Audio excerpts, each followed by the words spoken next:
Good afternoon. I'm Lauren Davitian. I'm here with Kari Peterson, and we're very excited, and I'm very excited to talk about the 50th anniversary of the Alliance for Community Media. We've made a timeline of all of the things and events, technological and policy-wise and organizing-wise, that led to the development and the ongoing successes and the challenges that we face of the Alliance for Community Media. So we're going to start with the beginning. We're going to start at the beginning, but first I'd just like to introduce Kari Peterson, who is my soul sister and one of the founders of Davis Community TV and Davis Community Network in Davis, California. Yes. You want to know more about that? Yes, just quickly. Very short, because we're going to go into it. Okay, sure. Well, I started as a founding executive director back in 1980, officially 87 or so. Amazing. And there's a long story about how we came about, but we started then, and then Davis Community Network, the computer community network, came along in 1993. Yeah, and we're going to, in the 90s, we're going to get to talk more about that. Which is fantastic. Yes. It's a great period in media. Very great period. But media really started, electronic media as we know it, really started in the late 1800s with the development of the telephone. Alexander Graham Bell patented the telephone in 1876. His first message was, "Watson, come here, I need you." So there's a really interesting whole story about the evolution of the telephone network and how it evolved into essentially AT&T. But we'll also move on now to radio, and Marconi, who patented radio in 1896 and sent the first Morse code messages more than 2 kilometers, which was a huge breakthrough. And again, there's a nice and interesting and actually not so nice history of Marconi and his inventions, especially after World War I, when the United States government had appropriated all of the radio transmitters during the war because they were of government importance, and then essentially never restored the patent or the resources back to the Marconi Company. So that's another story. But these two inventors in 1876 and 1896 were huge drivers of electronic media, the telephone, which was wire, and the radio, which was wireless, which ultimately led to television. And in 1910, this idea and this demonstration of distance vision was unveiled at the Paris World's Fair. But it wasn't until 1927 when Philo Farnsworth, who was originally a farm boy, who visualized how television would work by looking at furrowed rows that he was working on, and seeds in the furrowed rows. And that gave him the idea about how television was going to work, which when you think about television lines that we traditionally were used to, you don't want to think about it too long because it's a great story. And I encourage you to look at the life and great mind of Philo Farnsworth, who in 1927 was issued the patent for the all-electronic television system. Now, there were many, many patents required in order to put a television system together. And David Sarnoff, who started NBC, had bought up all the patents of radio in order to create a monopoly radio company. And then he was trying to buy up all the television patents to get people like Farnsworth out of the business. He wasn't successful because Farnsworth had drawn this idea that he had seen in the furrows of his field when he was 15, and he had given it to his science teacher. And his science teacher kept this drawing. So when the patent investigators were trying to determine if Farnsworth's idea was original, they called this science teacher to testify. And he took this out of his wallet, this drawing, which showed that Farnsworth had figured this out at the age of 15. Another great story. In 1927, at the top of the Empire State Building, the first official live transmission of television happened.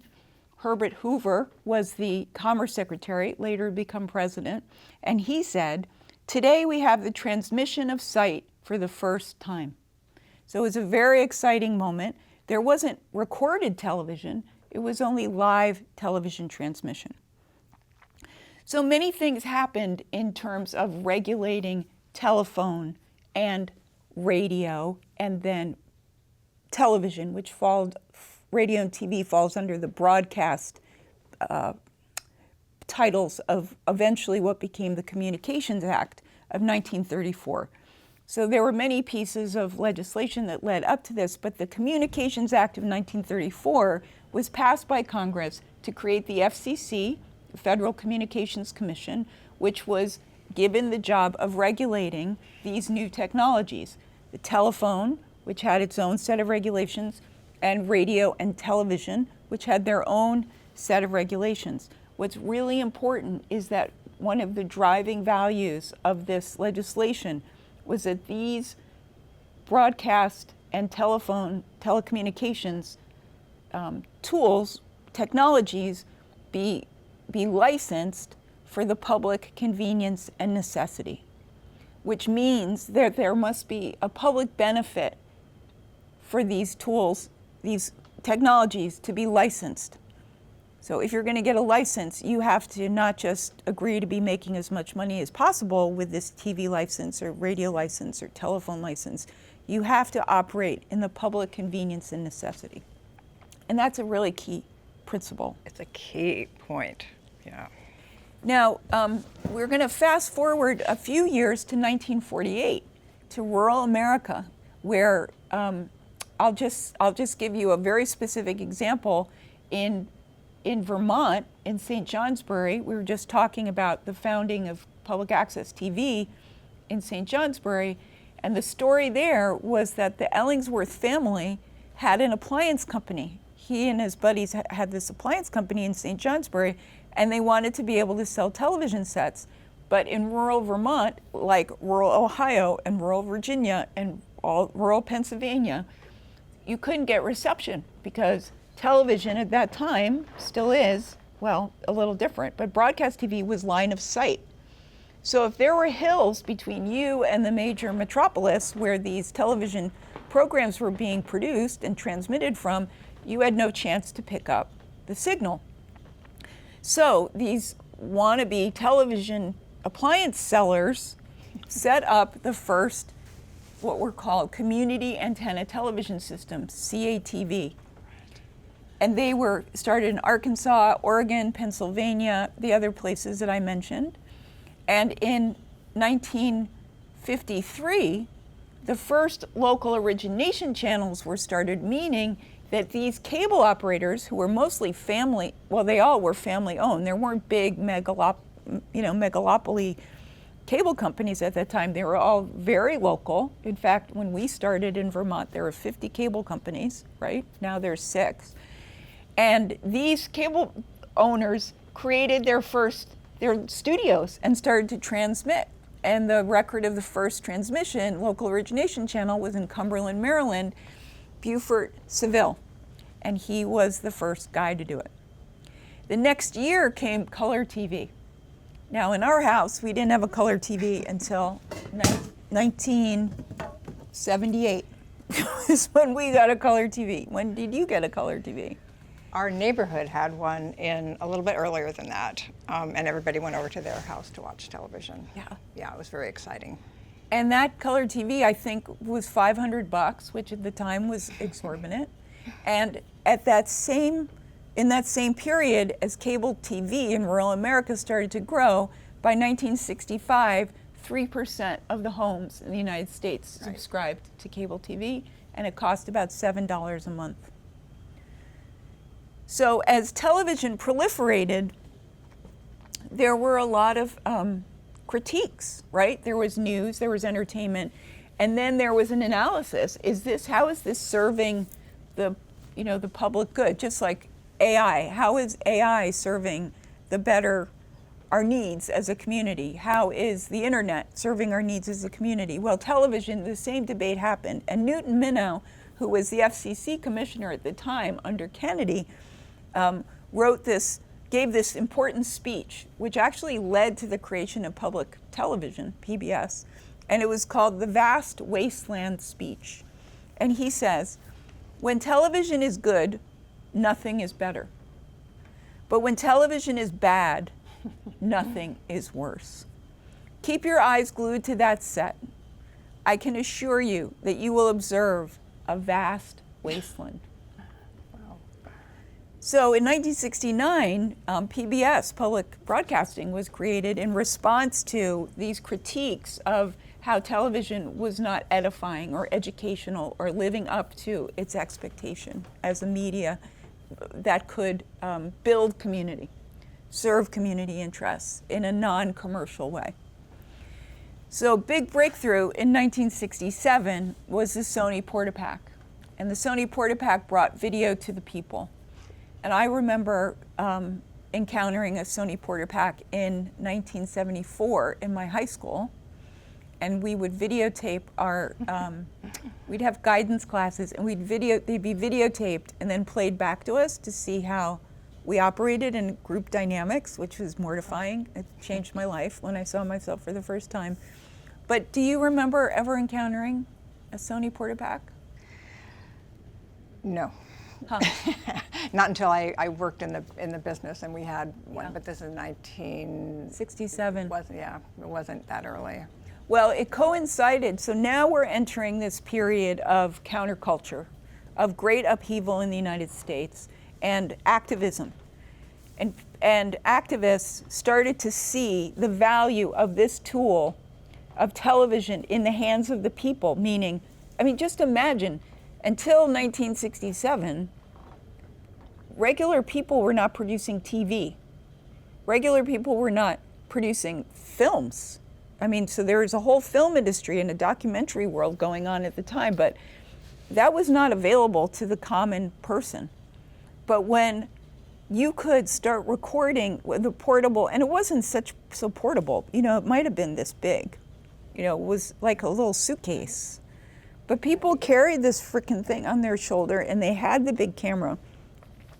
And in 1967, between 1967 and 1980, the National Film Board of Canada, through pressure from community members across Canada who didn't feel like the documentaries that the Film Board was producing represented them, started to put pressure for the ability to tell their own stories. And to the credit of Colin Lowe and the people at the Film Board of Canada, they created this project called Challenge for Change. And Challenge for Change was essentially to help citizens create a dialogue with the Canadian government and also with each other. And so the way that it worked was that a group of activists who were part of the Challenge for Change projects were equipped with video, and in urban and rural settings, they would go from person to person, neighborhood to neighborhood, and have people reflect back to them, what are the issues that we need help with? So in rural Ontario, there was a town that said, listen, we don't have a gas line, we don't have a power line, like we have no infrastructure. There's nothing that we can do to develop now that this major industry they'd had left.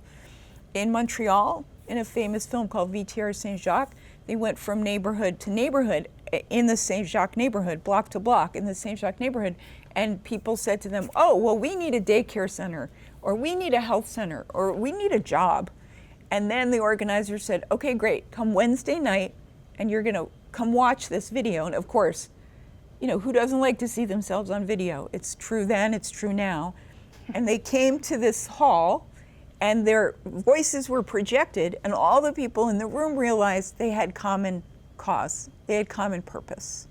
And that became the basis of them organizing together around these issues that they could then see other people cared about the same thing that they did, and became the basis of new healthcare centers, daycare centers, job programs. And that was the power of Challenge for Change. And that is the principles that underlie what we do with public access television. George Stoney, who was a documentarian, was hired for a couple of the years. He worked as the executive producer of Challenge for Change. He came to that project really not convinced at all of the power of video as a tool for social change, But once he became involved in this, he just immediately, the light bulbs went off, and he thought, okay, this is really something, and we've got to make this available to more people and move this out. So I will just say, before we talk about what George did, there were public access channels that actually did go live in the early 60s, mid 60s, and those were in Virginia and Wisconsin and North Carolina. So 1968, actually, that's the year.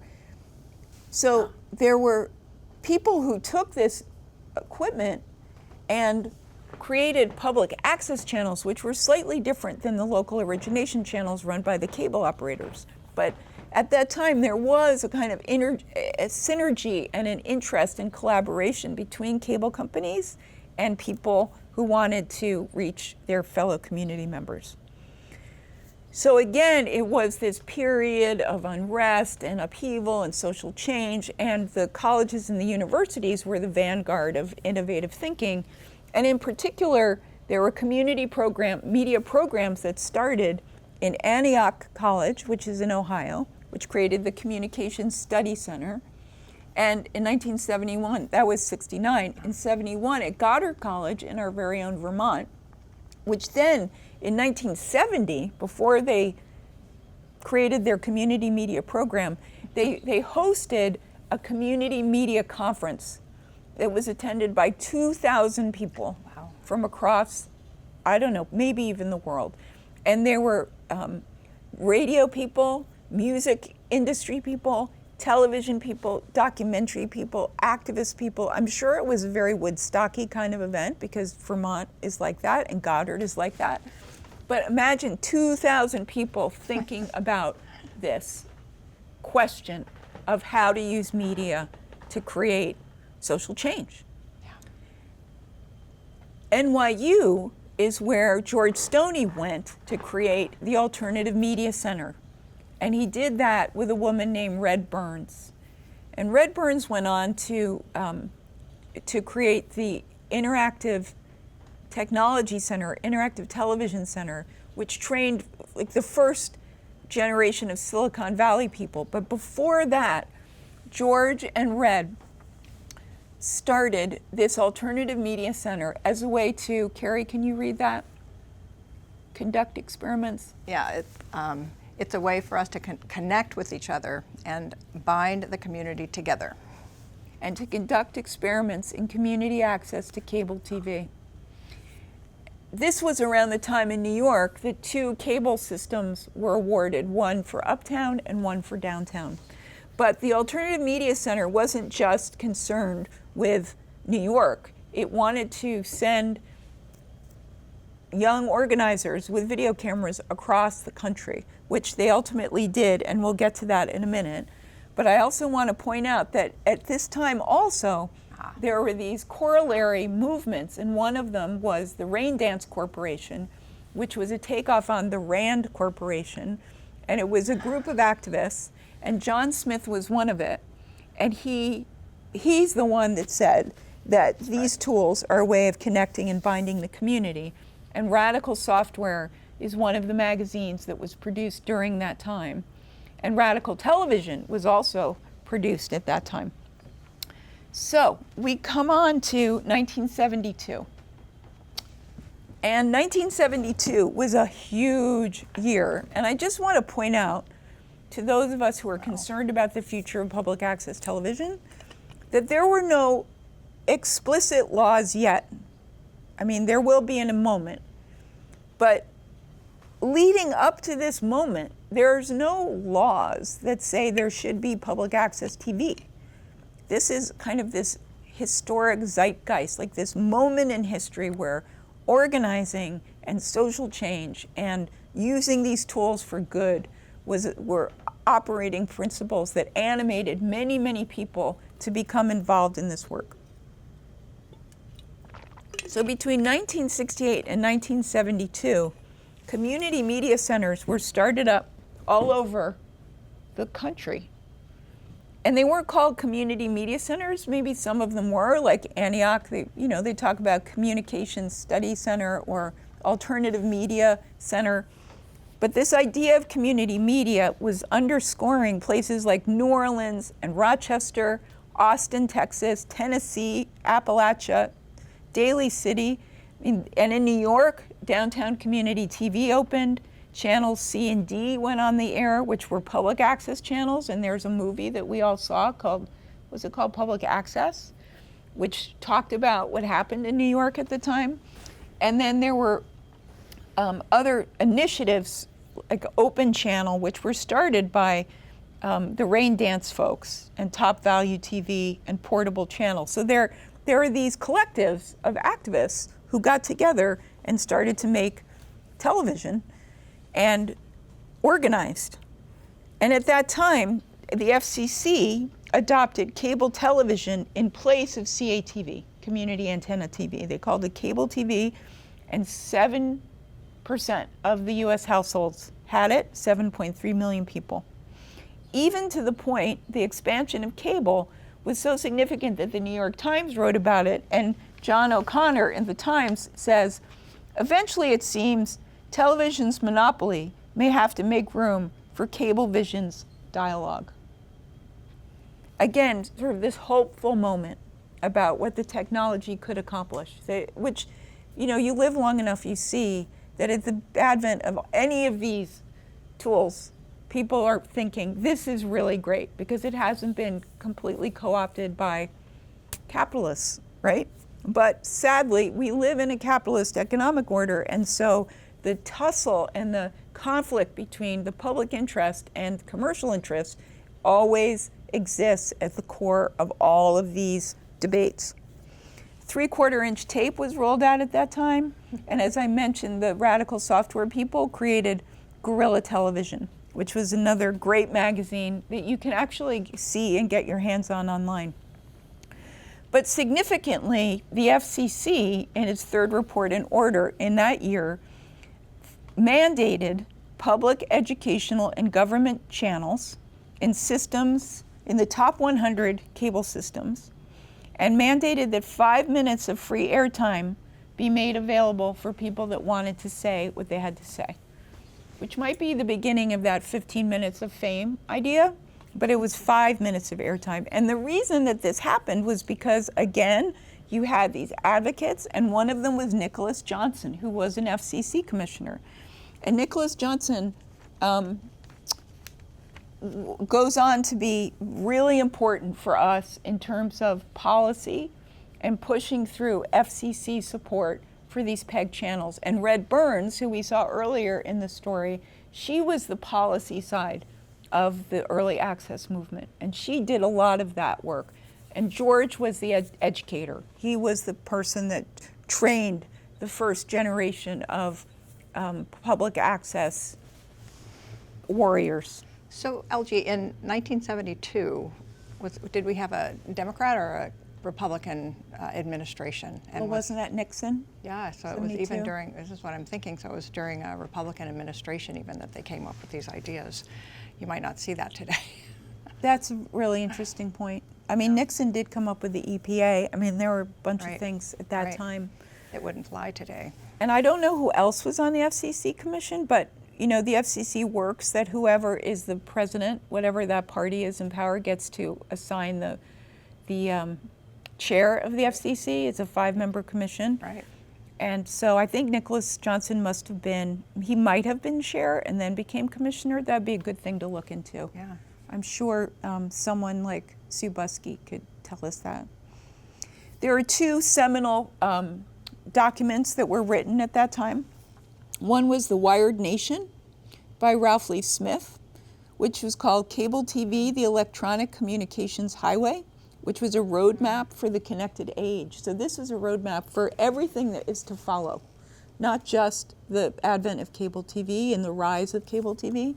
And then there was Reverend Everett Parker, who worked for the United Church of Christ, which for many, many years was an important advocate in the expansion of open media and civil rights media. He did a lot of work related to minority representation on television. And I was just going to say that, so this is 1972, and they're talking about the electronic communications highway. Sort of put a pin in that, because 20 years later, they're going to be talking about a superhighway, which is a completely different explosion of new technology. So interesting language that they used back then. Exactly. Yeah. And Sorry to interrupt. That's fine. No, Everett wrote the Citizen's Guides to Cable TV, and he said, all we've ever wanted to do is make it possible for people to express themselves through the systems of broadcasting. So his work in civil rights and broadcast TV was phenomenally important, but he saw public access as a really important way forward. You know, in 1972, also HBO started, and HBO was the first satellite TV network, and that was the beginning of nationwide content, nationwide channel that could be carried on cable networks. So cable networks until that time, cable systems, were simply transmitting ABC and NBC and PBS, and maybe there were other local channels, like in New York, there was WPIX, and there was there's Channel 11, WOR. We had a bunch of channels in New York City before cable. We had plenty of channels at the time, it seemed. But that was what was being retransmitted.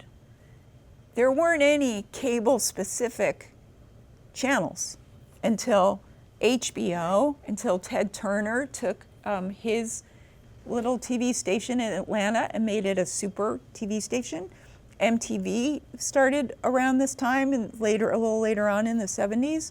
And so this being able to use satellite to transmit content to all of these little cable systems meant that the cable systems were not just taking a cable from an antenna that was sitting on a hilltop, but they needed a satellite dish, right, for other kinds of content. So now the small cable system starts to evolve into the larger, more complicated cable system.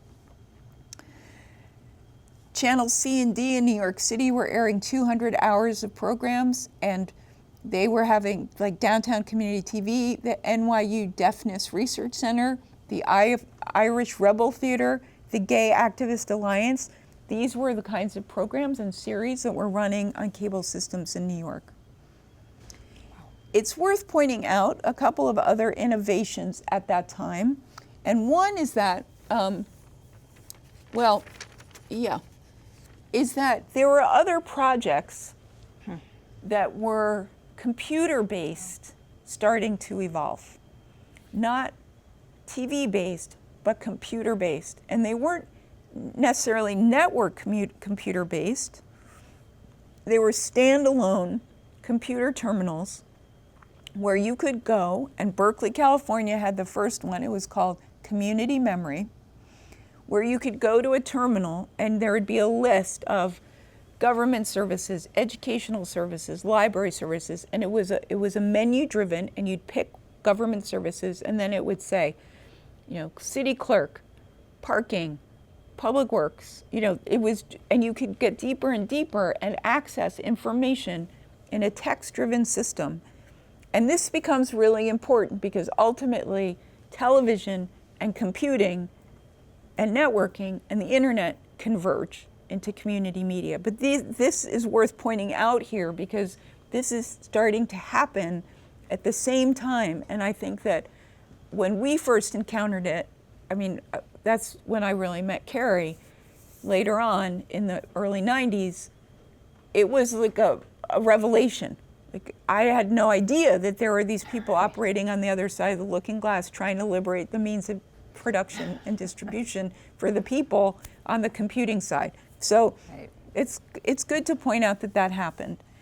And then in 1973, that was kind of the end of the golden age of local origination. That's when that was the peak, let's say. There were 589 systems operating in 50 states. And the FCC dropped local origination as a requirement, it had been, and that was the peak. So that's when local cable operators stopped operating local systems and producing their own programming. Not all at once, but that was the peak moment. In 1974 is when George Stoney and Red Burns' dream of sending out the Johnny Appleseeds across the country came true. And they got a big grant, a national foundation grant, and they created the Alternative Media Center internship program. It was funded by the NEA, in fact. And they sent interns, including many living people today, like Sue Buskey and Rico Welsh, different people, to Johnstown, Tennessee, where they covered the flood. Sue Brisniak covered the Johnstown flood.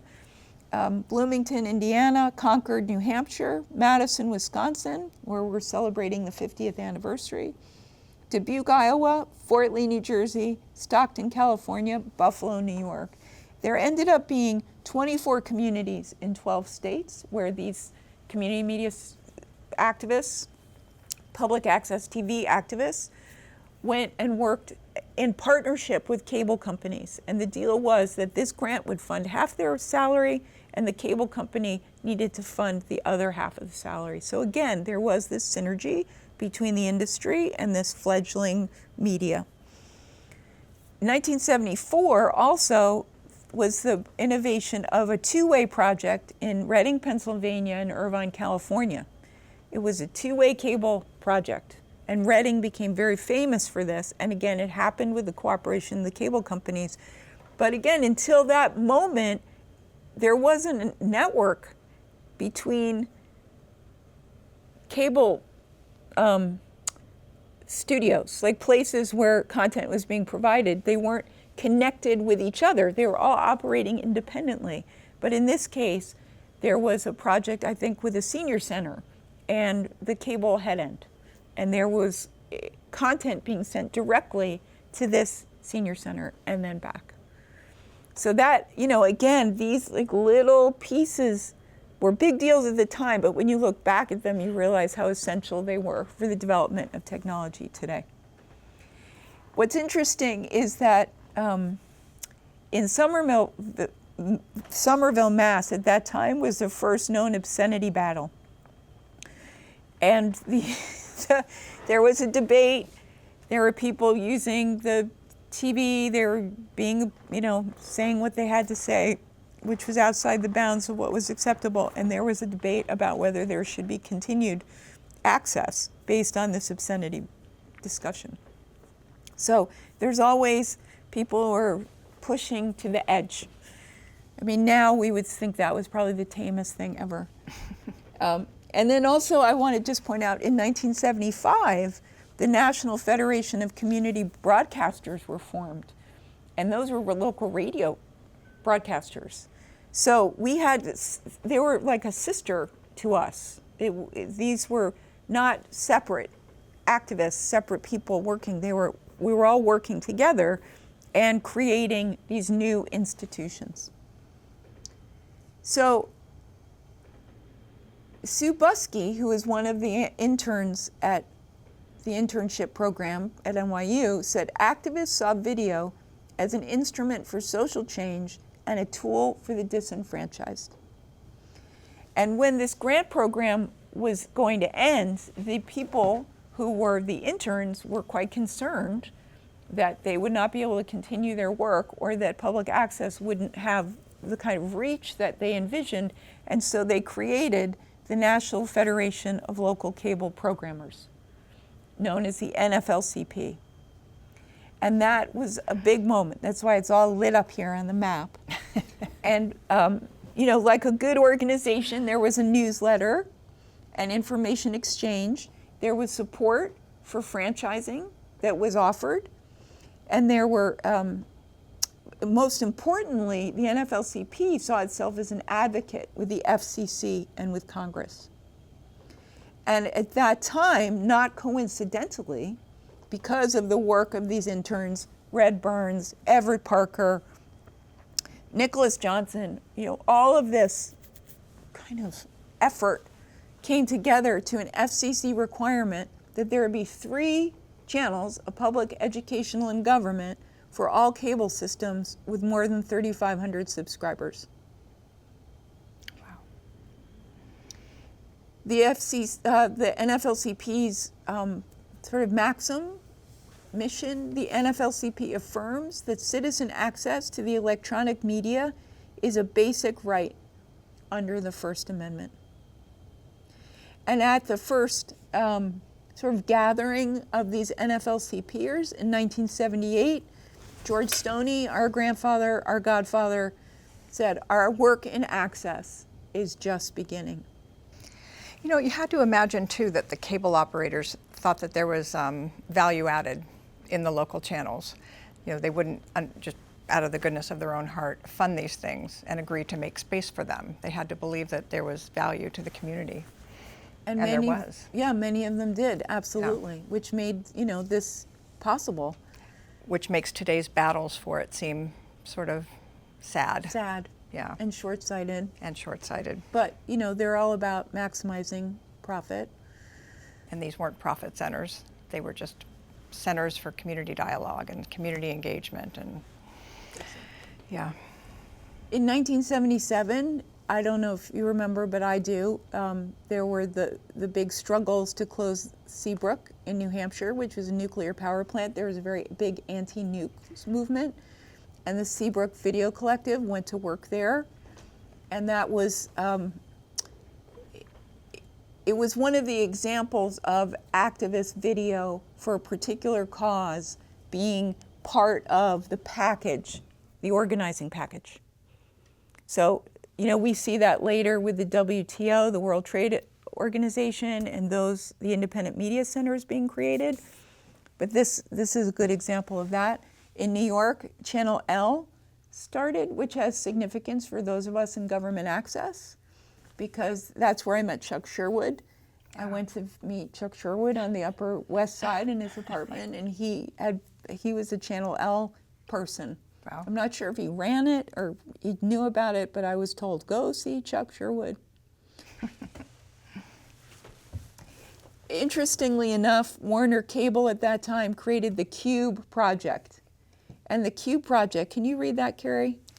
Yeah, to create faster methods of communication across distance. Right, so this was an interactive video system that Warner Cable started that didn't really last, but was a huge innovation. Now, 1978 is a huge year, and tell us why that is, Kari. Well, it looks like it was the very first NFLCP conference in Madison, Wisconsin, which is why we're going back there for the 50th. Exactly. Although 1978 to... Well, there were two missing. Yeah. 2 didn't happen. Ah, okay. Yeah. All right. And I think that it's this, I think 76 is kind of the... Right, even though the conference was in 78, but the NFLCP started in 1976. Yeah. Yeah, so they And finally got their act together in 78 for a conference. Exactly. And what's interesting is the Hometown Video Awards that we all know and love were given out for VHS and Super 8, which I just love that Super 8 was eligible. And the first award for humanistic communications was given to George Stoney. Wow. And that award became the George Stoney Award, and then it became the George Stoney Der Koenig Award. Oh. And this year, Antoine Haywood is receiving it for the 50th anniversary. And you received it. I received it.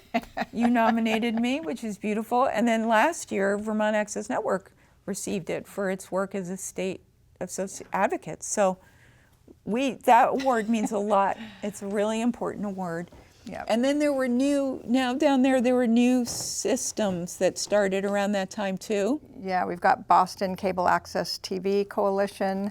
We've got Quote Unquote in New Mexico. They were fantastic. And the Grassroots Video, Grassroots Video gets NTIA money for mobile facilities, so that all happens at that time. So there was federal money happening and being given to some of these centers to build up their capacity on the capital side. And then the regional chapters, of course, launched in 1978 as well. So that was a big year. Yeah, just before my time. Just before my time. So 1979 could have been a showstopper. I will just say it wasn't. But that's when Midwest Video went to the FCC because they felt that PEG access requirements interfered with their First Amendment rights as a cable operator. Wow, that's ballsy. And the Supreme Court agreed. No. And they said that the regulation should not come from the FCC, but if people want to have public interest requirements in their cable contracts, it should be decided locally. Well, that was the opening the NFLCP needed in order to start organizing and building coalitions with the National League of Cities, the Office of Consumer Affairs, the National Conference of Alternative State and Local Policies. That organizing, those relationships, came together in a number of ways. Well, gee, who was running the NFLCP at that time? Sue Buskey. Busky. She was the executive director of the NFLCP. She was. She was the one who built some of those original coalitions and partners back in those days. She when did. Under threat. There had been another coordinator of the NFLCP who had to leave to do something, so Sue took it on as a volunteer. But in 1981, she was paid, and they opened a DC office. And Community TV Review, CTR, was published. Oh. And also what was interesting was Access 80, which was a 2-hour special on the conference that was held, I think, in New Orleans. I could be wrong. And Randy Van Dalsen produced this 2-hour show about access that aired on HBO. Wow. That would be an interesting program to see. Wow. And Randy was one of the original interns that had gone out as well, right? Was he? I think he was. I feel like he was, and I feel like he was in Michigan, maybe That sounds right. Kalamazoo or Lansing or something like that. Yeah. It would have been cute to see him and Sue as young people, because they're together now and have been. In response to the Midwest Video case, the United Church of Christ, the Consumer Federation of America, filed for reinstatement of the local origination rules, and the NFLCP joined. And that might have been the first time the NFLCP became involved in FCC proceedings. But the movement for a federal mandate got underway. And in addition to the organizing and recording the National League of Cities and Towns conferences and creating workshops where, this was a particular conference called Cities and Cable TV, which was held in Madison, which led to the formation of NATOA. Madison again. Which is the National Association of Telecommunications Officers. And administrators. And then NFLCP produced a franchise primer for $7. Wow. They co-produced the National League Conference in Atlanta. And they started to fight this bill, S2827, which will sound very familiar to people today, which tried to prohibit any access requirements and any access requirements for state and local to require anything. Oh, those worms. I know, and there were many legislative proposals in this period of time, but it was clearly access coming of age. It was, that was the name of the 4th annual conference in 1980. Wow. It was held in East Lansing, Michigan. We're also producing sample franchise RFP language. We are on the go with our partners. Wow. Just to add, in 1980 also the FCC opened low-power TV licenses. And low-power TV licenses were another venue for local communities to be able to express themselves. In fact, here in Vermont, the educational group, Burlington's school district, tried to get a low-power TV license, and because they couldn't, the cable company gave them an educational access channel. So this became a good driver. And then also what's happening at the time is C-SPAN premieres, which is created by the cable industry to cover Congress, gavel-to-gavel congressional TV. That was very novel. In this time, there's 16 million cable subscribers. It's $8 a month. By 1989, there are 53 million cable subscribers. Wow. So there is this period of expansion, which is known as the cable wars. Right. This is when the cable industry began to wire urban America. So we'd had rural America, which basically needed cable in order to see television. But in urban America, the big cities were seen as a gold mine. So this is when cable companies started to join together and get bigger and bigger. And there were many cities here where there were these franchise wars. Boston, Chicago, Houston, Miami, St. Louis, Pittsburgh, Indianapolis, Minneapolis, New Orleans, Detroit, Denver, Dallas, New York, boroughs, city boroughs.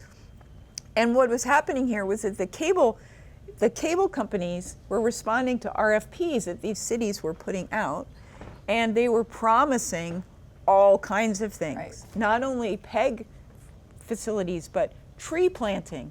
I mean, it was like the moon. And the cities were trying to sort through these competing RFPs. And that was one of the things that led ultimately to the 1984 Cable Act, because it was so chaotic, and both the municipalities and the cable industry said, this is not rational anymore. We need to calm this down. This can't just be municipally controlled. We need federal legislation to create standards and rules and what's expected from all the parties involved. So Barry Goldwater was one of the first people, well, not one of the first people, but he was the sponsor of the 2172 Senate bill, the Cable TV Act, with John Dingell. And over the next couple of years, and Tim Worth and Tauke were both part of that, that led to the 1984 Cable Communications Act, which was passed by Congress and enshrined PEG and spurred the growth of the industry, leading to $15 billion being spent on wiring the U.S. Wow.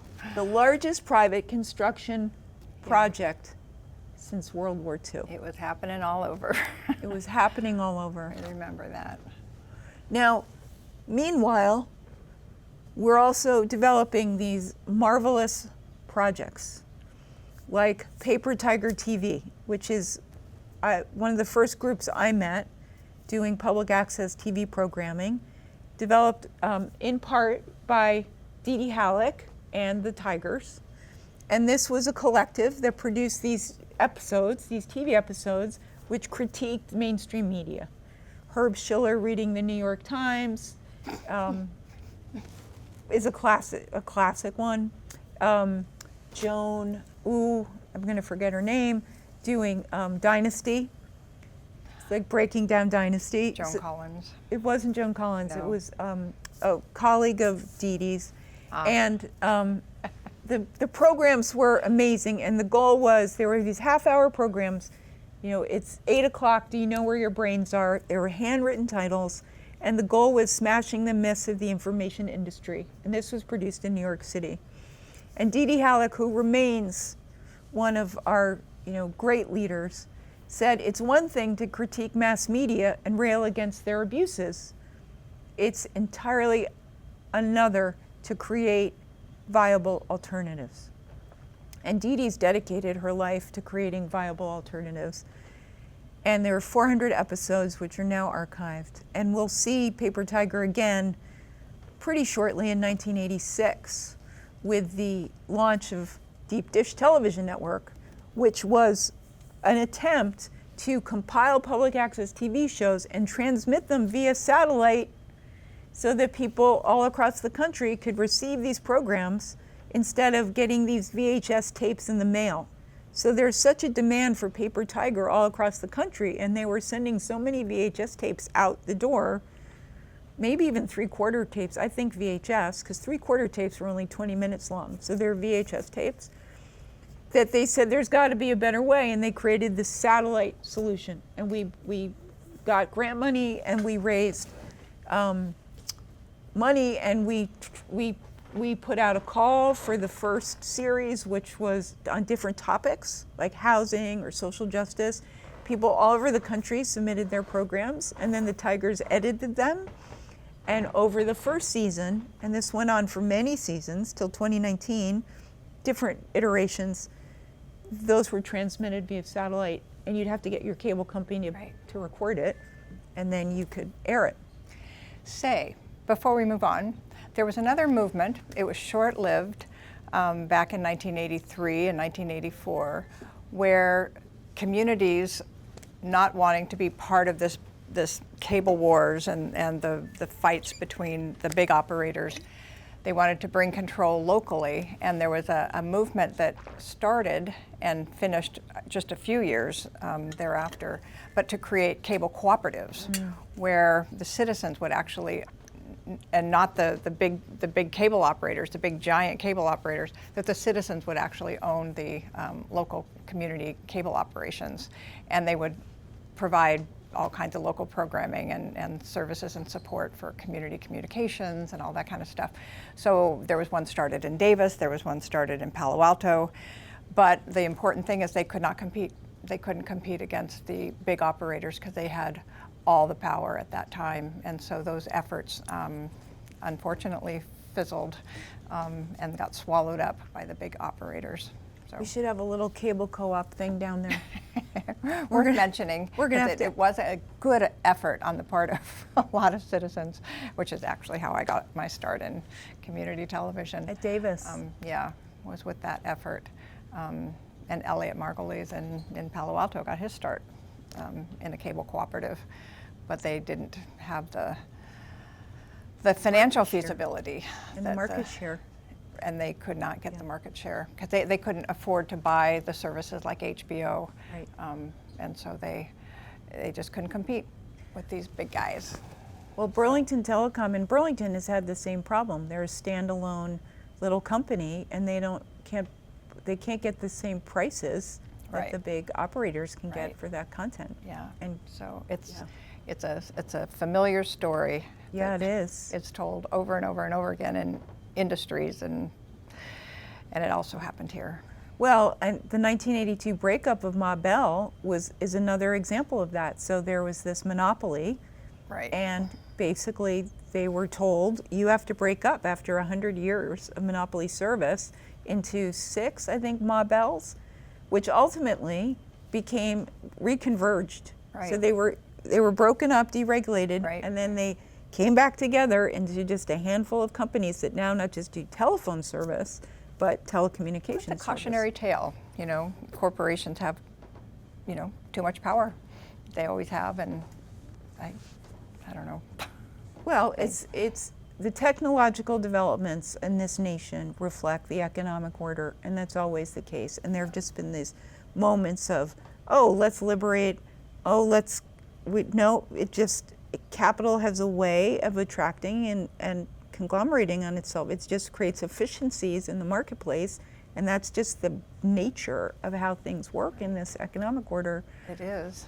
In 1985, the NFLCP conference was attended by 850 senators from US, France, Netherlands, Canada, Denmark, Costa Rica. It was a very exciting time. Maybe even Brazil, I want to say. I feel like George had been spending time with Paulo Freire and other folks in Brazil. There was some really great work that Dirk Koenig was doing internationally. He was traveling all around, Dirk Koenig of Grand Rapids Community TV. So it was really a high point in 1985.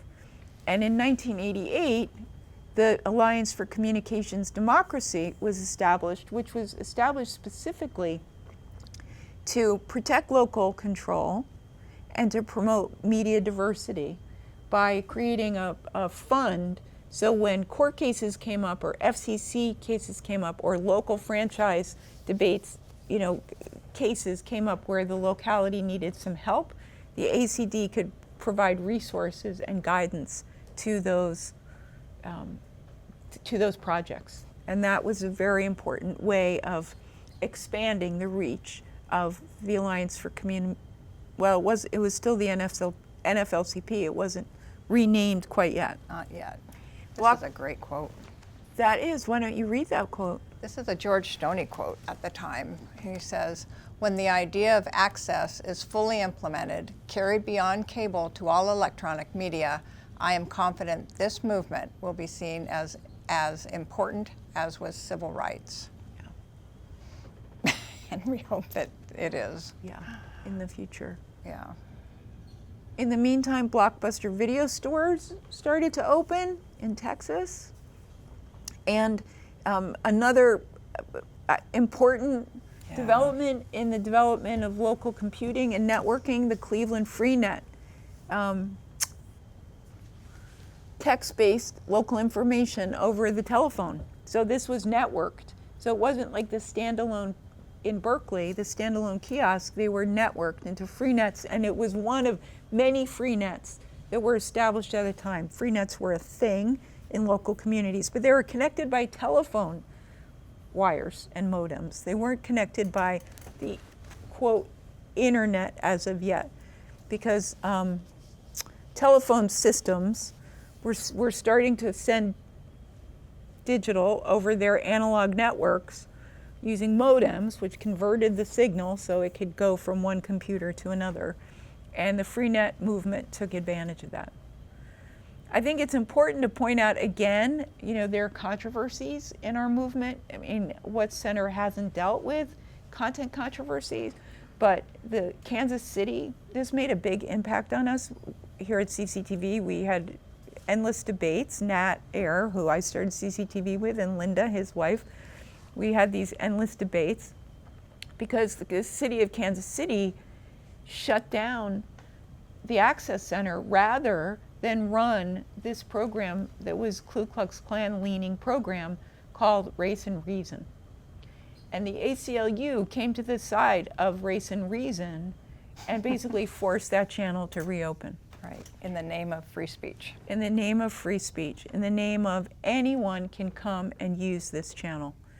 And that was the debate that we had, because Linda felt like the Klan shouldn't be on TV.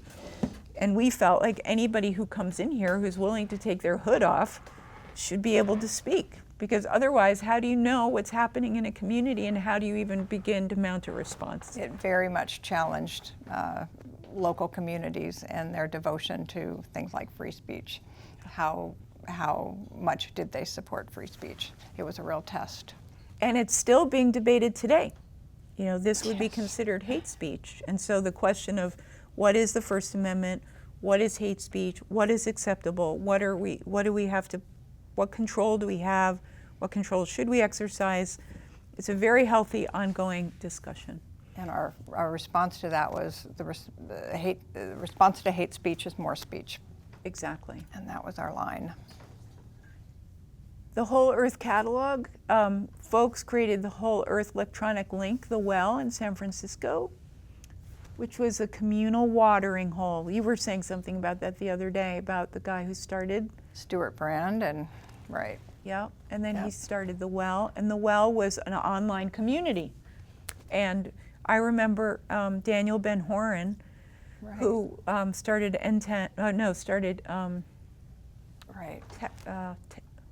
TechSoup. Yeah, TechSoup. Yeah, in San Francisco, explaining that when the well started, again, everyone had this sort of idea it'd be great, and people would have personas, I think. You'd pick a persona and you would participate in this electronic community with a persona. But very soon, people started to rob other people and be antisocial, really quickly in the development of this online community. Hiding behind their personas. Yeah. Sort of like Second Life. Well, I got this idea of people running by and bonking someone on the head and running off, but it was like that. And so again, we have these idealized versions, but in fact, society is society and humans are humans, and they're going to play it out in any of these arenas. But there's always a longing to connect, and these were tools for connection. And then you bring humans together and they become humans. Yeah, exactly. So the World Wide Web, which was invented by Tim Berners-Lee, as he worked at CERN, and he was trying to find an easier way to access the knowledge within the organization other than these menu-driven options, which, when you think about it, you go menu is not very efficient, these text-driven. So he embedded links in the documents that drove to other links, which we now just completely take for granted, but was a huge life-changing, global-changing idea. Wow. And he called it originally the mesh. and it was a universally linked information system. Yeah. And that was 1989. So you might have been using the internet if you were at a college, you know, a university, a research institution, a Defense Department institution, because the internet was started by the Defense Department to link different like key locations across the country in the event of a nuclear war. So there could be communication despite the fact that everyone was in a bunker. And then they extended it to colleges and universities for research purposes. And so the first email addresses, like ours, cctv.org, were issued out of the University of Vermont. Those are the people who gave them to you. Right. We got ours from the University of California, Davis. Exactly. So that was what was happening in terms of the internet. But then to move from text-based communication to this linking of resources, that's what led to the explosion of what we expect today, the World Wide Web. The World Wide Web. And how about that other little picture right by you? This one? Yeah. Oh, yeah. Back in what year did we decide that was? That was sometime around 88, 89. 88, 89. Saturday Night Live launched a skit called Wayne's World. And that put public access on the map, for better or for worse. Everyone, you know, who heard about my job said, Wayne's World. And then, you know, we were there to defend it, you know, much to our chagrin. It was a great show. It was so exciting. I remember the first time I fun. saw it, I started like jumping on the bed. Yeah, two guys in the basement, you know, doing saying their anything show. they wanted to say. Yeah. And Oh my God. And just riffing off the fact that they could say whatever they wanted to say. Right. Just the joy of free expression was part of the elation of that moment. That was great. That's right. So 1990, is this okay down here, Stephen? Is this all right to, is it, it's convenient, this is still all right down here? So 1990 is another watershed moment. So everything we've talked about until this time has led to this moment. And this is the beginning of video dial tone. And so video dial tone, the FCC allowed telephone companies to operate video systems as common carriers, meaning they had to let anybody on their network, which cable companies were not common carriers. Cable companies could choose what programs were going to go on their network. But video dial tone was quite a big deal. And just to say, one of the things we missed earlier in '88 was the development of the hybrid fiber coax network. And the hybrid fiber coax network allowed the cable systems to move from simply being coaxial cable systems to moving way more content, much bigger bandwidth, using fiber technology. So that is a kind of big piece. And that swings into... and it's worth noting that we've gone from the coax to the fiber. Yes, we have. Yeah, so that's a detail worth not missing. Worth not missing. Yes, it looks a little like an eel, but it's a fiber optic cable, lit up fiber optic cable. So video dial tone. I remember hearing about video dial tone and thinking, oh, it just was that moment where I realized our whole model is not dependent on cable TV, and we now must find a way to convince regulators and legislators that there must be public access on all forms of telecommunication. Yeah. That the job is no longer just to think about cable TV, and that eventually there will be no cable TV. It will be replaced by these kind of networks. And here we are. And here we are. Here we are. How many people are watching cable TV these days? How many people are watching this on a computer or on a handheld device versus their cable television, big screen? So AOL starts in this year, 1990, which brings network computing to the masses. It was a walled garden where you could communicate with each other within that walled garden. And so that was a big piece of what was going on. And then, sort of again, on the other side of the looking glass, there were these early rural and urban telecomputing projects that were both wired and wireless. like Big Sky Telegraph. Do you remember Dave Hughes and Frank O'Daz? Frank O'Daz. And they, up in Montana. Colorado and in Montana, they were setting up these wireless local networks for people to communicate with each other using the internet and whatever else they wanted to communicate with. Like, they were like those co-ops. They were in fact co-ops. They were locally controlled systems. And then there was Playing to Win, which was started by Tony Stone, who at first, one of the first things she did was she got a school bus and she put computers in it and drove it around Harlem, and kids would come and do their homework after school, and grown-up people would come and do their job applications and do the kinds of things they needed to do to get accomplished. And she was also based in Somerville, Mass, I think, or somewhere near Boston. So those projects were really important. And this is where Kari and I start to meet each other because of kind of key organizers like Richard Seville, who was somehow hired by someone at EPIC or the Electronic Frontier Foundation, The EFF. to go and find these activists like you and me and Dirk and Tony Riddle in Minneapolis. And Andrew Blau helped him reach out and find people like us. is that who were right? Doing projects like that, yeah. Oh, you see, I didn't even know how he came to Vermont. I had no idea how he found me. So that's how he found me and drew me in. And that first meeting that we went to was like Right. 20 people who were doing these kinds of projects. Like what we were doing, the way we were thinking, these projects on the other side of the looking glass. Vince Cerf, who was the father of the internet, who we don't even... It was a who's who. It was a who's who of 20 early adopters. We met at the Carnegie Foundation in Washington, D.C. and had a roundtable discussion where each of us got to present what we were doing in our tiny corner of the country, Yep, trying to facilitate community connections. yep. Yeah, And then fantastic. that coincided with Al Gore, who I'm not sure, he gets the credit. I'm not sure he's actually the guy that came up with the information superhighway as a concept, but it was known as the National Information Infrastructure.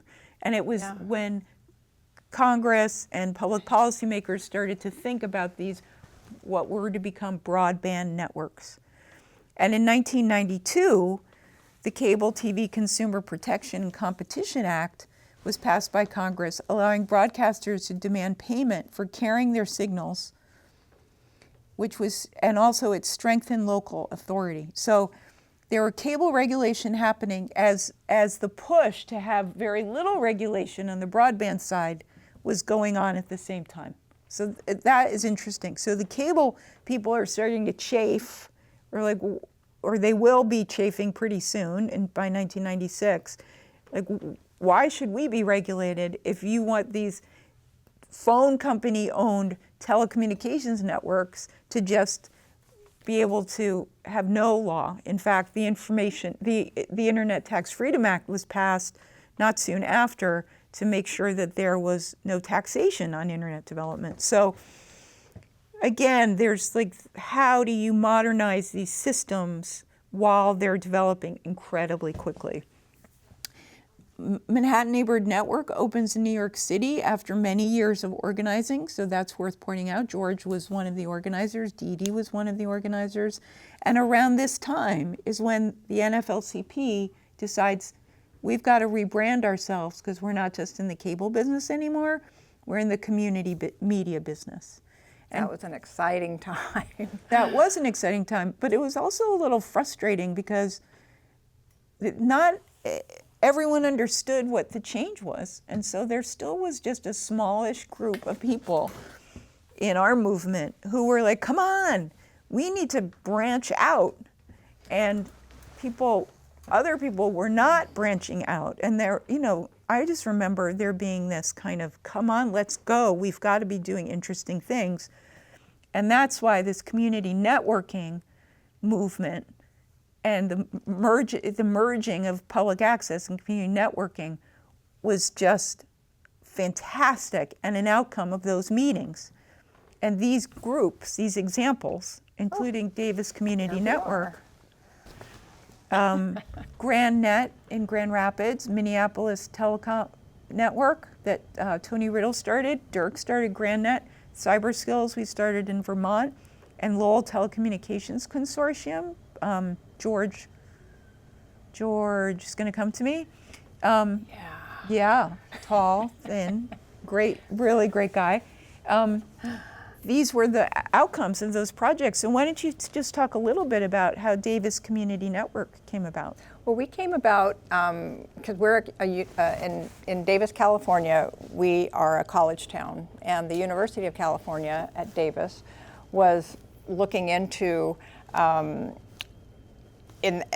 believe it or not, it was the Department of Transportation in California that gave us $500,000, us being the university, to research how these new computers could bring people, allow them to stay home and continue to work by telecommuting. And so if they could get people online and able to send their work, to their home office without having to get on the freeway and impact the roads, are these going to be, is telecommuting going to be viable for the future? And that's what they wanted to research. To do that, they needed a community computer network where people had access to the internet, and then they could, use their computers, to communicate with their workplace. And so that's where the seed money came from. But that allowed us to take that infrastructure and create something of value to our community. And so the Davis Community Network was started at that time. I became their founding president. And what I saw was the blending of that was with the public access television, operation, the community access, because we had public education and government access in Davis, all operated independently. But then we had this community network that was forming, and it was just perfect to house it all in a single place under single management, because there was so much of value in each of those realms. And I was going to say that even our board, who came on board as a community television station, public access, they were having a hard time, kind of connecting the dots and understanding what community networking was all about. They weren't on board in the way that, they didn't have the vision, because they came on thinking that they were television people, and what is this internet thing, and what is a community network, and there was a lot of tension there. Writ large, across the country, when people didn't really understand the movement from PEG, public education, government access television, into, a broader world of media. And I think we had the advantage of being part of this vanguard, and at these events like the Benton Foundation Public Interest Summit in 1994 that Andrew Blau organized on behalf of the Gore folks, which they expected. Remember, Andrew said they expected like 50 people, and 250 people showed up. And then Steve Sizzler, who was the Apple librarian at the time, held a series of meetings called the Ties That Bind meetings. Cupertino, California. And those were a gathering explicitly of the people in the community computer networking and us. I remember sitting in the audience and them passing around a wireless laptop. And I was just going, oh my gosh, in the early 90s. It was so exciting. And then CTCnet evolved, which were these community technology centers. So they were not public access TV centers, they were community technology centers, which grew out of Tony Stone's Playing to Win project, where computers were set up in public places for job seekers and nonprofits and kids and community members. And Playing to Win got this massive National Science Foundation grant and built out 1,000 centers at that time. That's remarkable. It was remarkable. And remember, CTR, Community TV Review at that time, also became Community Media Review. And you edited a few of the versions, a few of the editions, and one of them was a CTCnet edition. So we were partnering actively to try and educate our colleagues about things like access and activism, community media 2.0, media democracy, social justice, on beyond access. That was one of the ones you did, disability media. So all of these are now available, community media reviews, on the Internet Archive, thanks to Johnny Hauser and Humboldt and posting them, well, thanks to many people who, but ultimately, you can now get any one of these editions and the early NFLCP newsletters. Well, and we should also give some props to Antoine Hayward, who's doing a historical look at CTR and CMR, Community Television Review, its evolution into Community Media Review, and bringing all that together in one place. And I think he was a driver, in fact, for the Internet Archive Project also.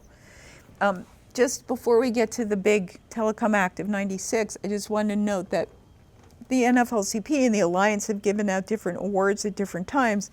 And the first time that they gave out this new award, the Jewel Ryan White Award, who's a great activist, Curtis Henderson in Boston won it.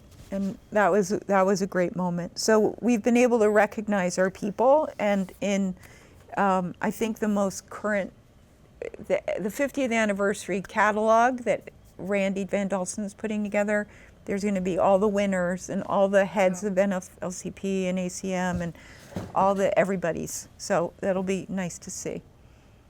So 1996, the Telecom Act, which really opened the door to media consolidation and the digital transition. It was signed by Bill Clinton, and it starts to pressure local franchise authorities in a way that led to what we'll see, those local franchising authorities losing their franchising authority to state franchising authorities in many cases, and we'll see why in a moment. But at that time, 1997, 65% of U.S. households were cable subscribers. 31 million were premium subscribers, but 65 million basic cable subscribers. So that assumes that there are 100 million households, give or take, and we're starting to reach the peak of cable penetration. HD TV is invented with its 16:9 ratio in 1998. Its first TV is $8,000. And then also something important that happened technologically is the DOCSIS standards for hybridization of cable modem transmission started to influence the design of cable systems into these hybrid systems. Importantly, in terms of our sort of colleague work, Prometheus Radio Project was formed in 1998 because of the first waves of low-power radio licenses being offered. And their goal was to free the airwaves from corporate control. They did these antenna raisings all over the country. Right. Yeah, that is an amazing group, a wonderful group to be part of and connected to. And then the independent media centers started to develop, which were these on-the-spot video collectives that were established at first in response to the demonstrations against the World Trade Organization. So the showdown in Seattle, 5 days that shook the WTO, was a really important moment in 1999 when the independent media centers folks got together. Michael Eisenmenger, who was a paper tiger person and a deep dish person and now runs Marin in the Marin County system, Marin Community Access Media Center.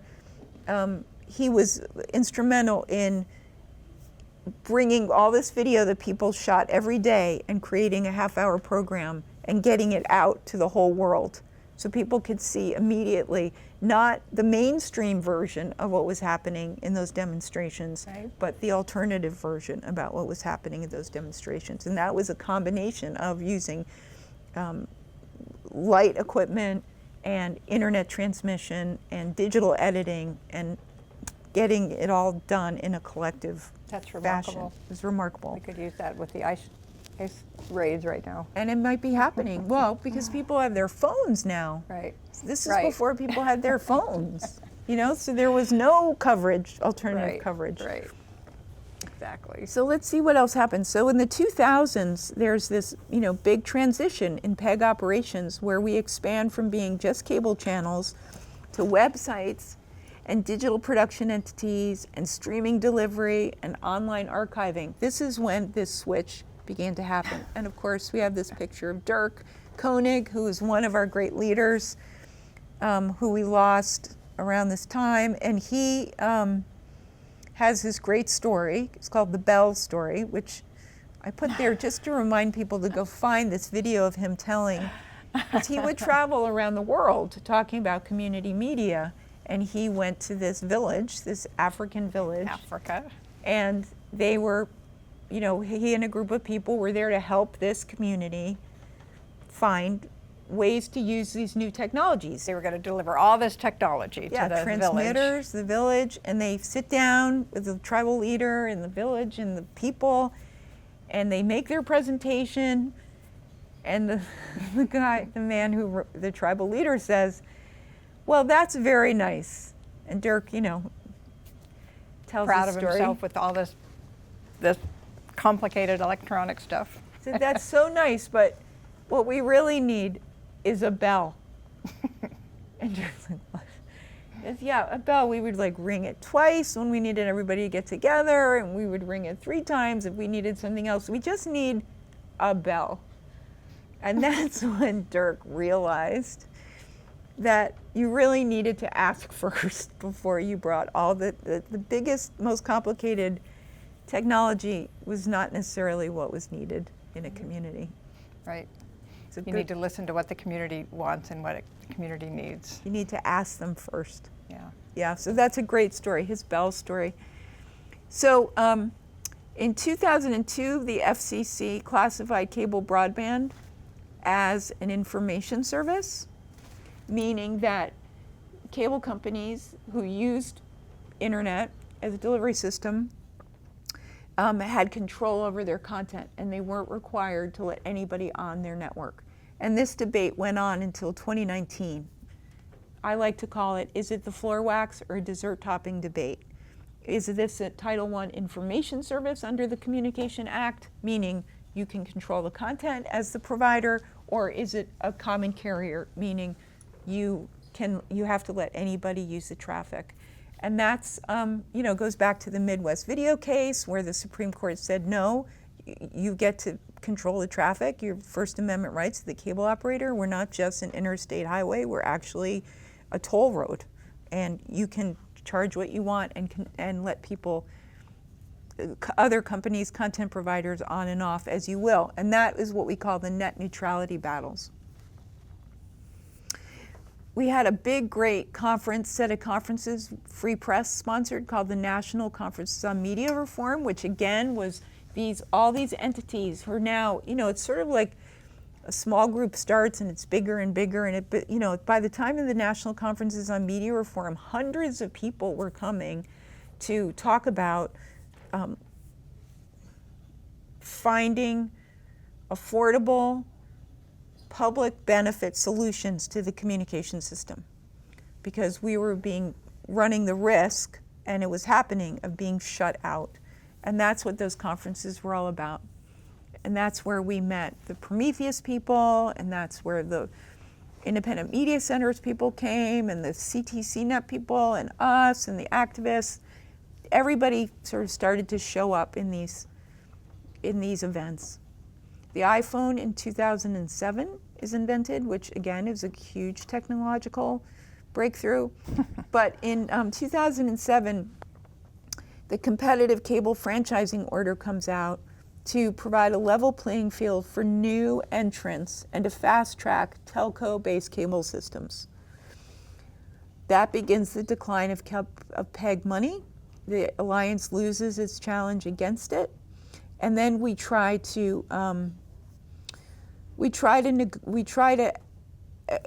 organizing, and we have to start organizing because in 2006, the phone companies who now wanted to get into the cable business but didn't want to go municipality to municipality, which is where the franchises were, tried to get a national bill passed. And this national bill was known as the COPE Act. And fortunately, at that time, it did not pass. And so the phone companies were not successful in creating one video franchise and dismantling the municipal franchising. But as we're going to see, they started to go state to state and dismantle municipal franchising in several states. Down there below, just a couple of other innovations. We've got YouTube, which was a dating service when it started, and their motto was tune in and hook up before it was YouTube.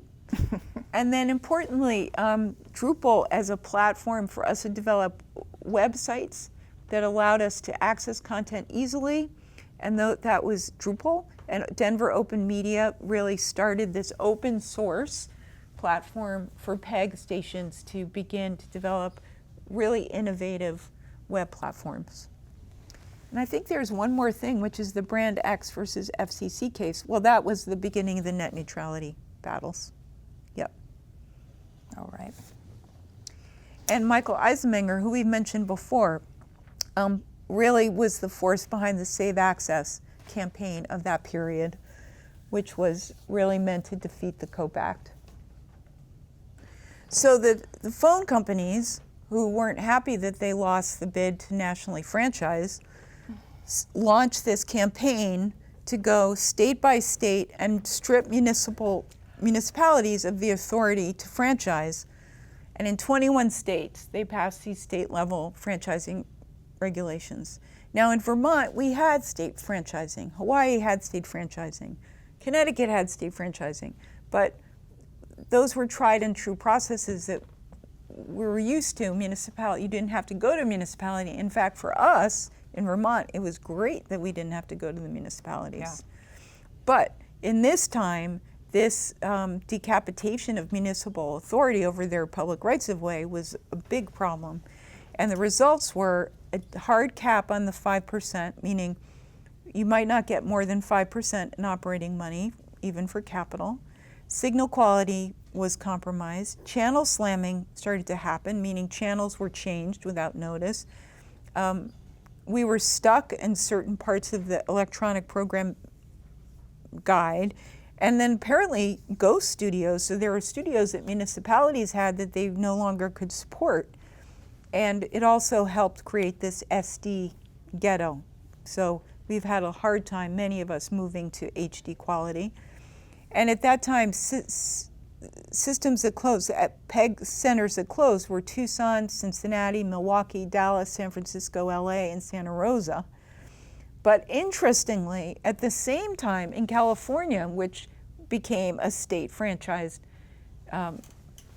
regulatory frame, DIFCA, which was the name of the state franchising framework, it was the new regime in 2006. Several new community media centers happened at that time, including Access Humboldt, Fresno, Marin, and Create TV at San Jose that Chad Johnston runs now.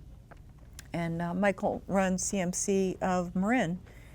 So it wasn't just we were losing, we were also gaining. And we continued to advocate. So the Alliance developed the CAP Act, which was meant to be the Community Access Preservation Act, to restore funding and flexibility and historic PEG support. It was, quote, an effort to modernize cable policy in the shift to statewide digital systems. And this whole idea of modernizing policy was an important one because most of the policies at that time were based on analog cable systems. They hadn't been updated in many of the places where cable contracts were being negotiated. This was the era of the streaming revolution. Netflix, the largest source of North American streaming traffic at that time, 30%. Zumobox, which created access to live and on TV and on-demand content without having a cable system. The FAST era begins, which are free ad-supported internet-delivered channels. It looks like cable TV, but it's not cable TV. And then I think important to point out platforms such as Twitch, spin-offs, as standalone gaming platforms. So, these are ways that people are starting to interact with the internet and get programming and content and entertainment from the internet that is no longer cable television. It's also the time of peak cable. 95% of U.S. homes had cable in 2010. It's a lot. It's a lot. And just to say, in 2009, PhillyCam starts in Philadelphia after 25 years of advocacy in the city that is Comcast headquarters. And there were 3 waves. Antoine Haywood does a good essay on this. There are 3 waves of organizing in PhillyCam. And in the last wave, Gretchen Klausing was involved with that, and she became, in 2009, their executive director until just 26 when she just passed. And very sad, very big loss, but a great model of an organizer. I mean, just world-class community connector, being able to speak truth to power, mobilize people, and then also just put equipment in the hands of all kinds of people. So that PhillyCam is one of the most representative, exciting, dynamic community media centers in the country today. There's no question. The FCC, which I think is in kind of the democratic era, starts to release some interesting documents. Connecting America, the National Broadband Plan, to ensure that every American has access to broadband capacity. And then the Knight Foundation starts its work, and the Commission on Information Needs of Communities in a Democracy, and they say people need relevant and credible information to be free and self-governing. And this is at a time when we see a rise of news deserts in the United States. Between 2005 and 2010, 3,300 papers closed, and TV staff and news magazine staff dropped 50% since the 1980s. So there's this huge shift happening in the traditional infrastructure of how we get information. And community media centers are stepping in to fill the void by diversifying the kind of programs and projects we do. And one of the great interesting innovators is the Davitian, which pioneered hyper-local news platform in Grand Rapids at the Grand Rapids Community Media Center. And that Davitian became a model for many local journalism projects that were part of a community media center. Community media is reinventing itself. We are becoming involved in digital civic infrastructures, government transparency systems, community storytelling platforms, local journalism support, and media literacy education. So we're evolving and seeing ourselves and expanding the services and even kind of reframing the services that we've always done, opening the doors of local democracy, training the next generation of people, capturing the stories of the people in the community, and being part of the vanguard of the infrastructure now that we're part of a digital civic infrastructure, and aligning ourselves with these efforts, such as the FCC releasing the information needs of communities. And they say PEG channels should consider evolving into broader platforms for a broader range of nonprofit programming, websites, LPFMs, SPANs, like statewide legislative networks, public radio, independent video programmers. So the FCC is even seeing and encouraging us to move in this direction. So what's this quote say? That's part of that. It says, if the strengths of the new and old media economies can be combined, Americans will have the best local media system they ever had. Yeah. So the FCC says that. Yeah. And that was in 2011 under Obama's FCC. So there's support for what we do. And the ACM Foundation creates itself here in 2011 in order to promote community media education, which they do through the Hometown Awards, leadership development, and training and civic engagement resources. And in the technical world, we now have 4K TV, we have the Roku box, and we have this decline of cable television. We have 49 million cable TV subscribers in 2017. There are more streaming subs, and the streaming subscribers surpassed cable subscribers. Wow, so that was 49 million down from 105 million. Yeah. Just 7 years. Yeah. Yeah. That's amazing. Yeah. The FCC is holding closed captioning workshops, which have an impact on us, and we're still working out as community media centers. The deadlines have been extended in order for us to be able to provide such service. And then the Alliance for Community Media launches the Emerging Leadership Institute, which is part of its ACM Foundation goal. Now, a big thing that happens here is the FCC in 2019 issues its 621 order, which changed how local government can tax and regulate cable. And it's a big setback for us because it caps the in-kind services that can be provided to us. So it used to be that we could negotiate 5% for operating per the 84 Act, and then we could negotiate other kinds of in-kind services. Well, now this 621 order gives the cable companies the opportunity to say, we're going to subtract those in-kind services that we're giving to you from your 5%. And then we had to go to court in order to make sure that that how that was valued, those in-kind services, were not market value, but were basically the cost, because the cable companies could say, well, on the market, this iNet that we provide to you is worth this much, but actually they needed to value it at what its cost was. It also prevented the franchising of mixed-use systems, meaning that if a cable company was providing cable service using the same network to provide cable service to you and an internet subscription to me, that this internet subscription service could not be regulated. Only the cable side could be regulated. And so now what's happening is cable companies are using the exact same fiber-based infrastructure to provide two businesses, one to cable and one to internet subscribers. And they're trying to move people to the internet subscribers because it's unregulated. And this is partly what's leading to not cord cutting, but cord switching from the cable cord to the internet cord. Yeah. So there are cases here that are responding to this. Eugene versus the FCC. So this case in Eugene is where the redefinition of in-kind, it must be valued at marginal cost, not at market cost. And then we also create this Protect the Community TV Act with the help of Senator Edward Markey, who continues to support PEG. And the Protect Community TV Act is introduced in Congress to protect our funding and our infrastructure. That bill still has not passed. It's been introduced many, many times. There's a new iteration of it happening right now in Congress.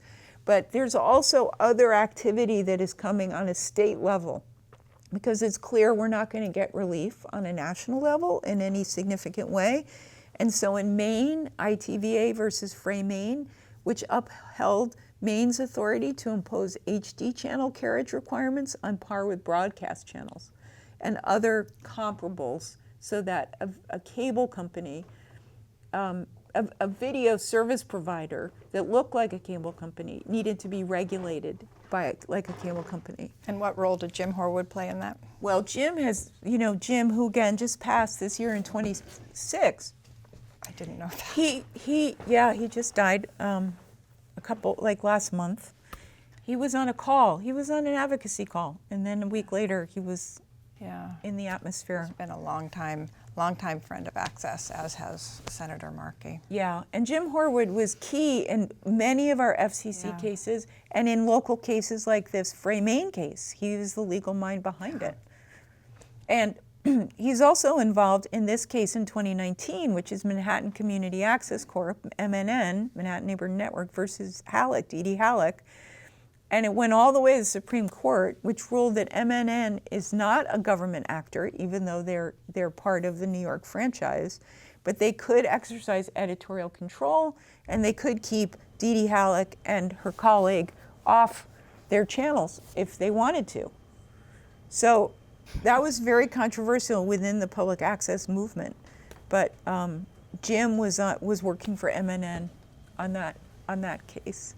Yeah. But these state-level advocacy efforts really have come about since COVID, which was an incredibly important threshold moment, because within a week here in Vermont, we transitioned from in-person coverage of public meetings and events to interactive, online, remote coverage of meetings and events, and that happened all over the country.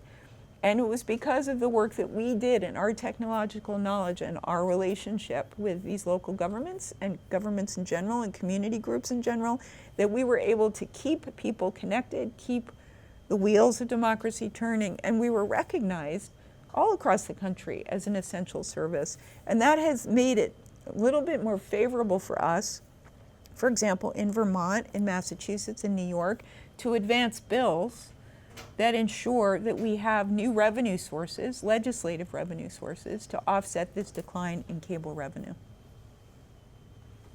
And right now, what are the streamers? They're at 86%? 86%, and cable subscriptions are at 36%. Yeah.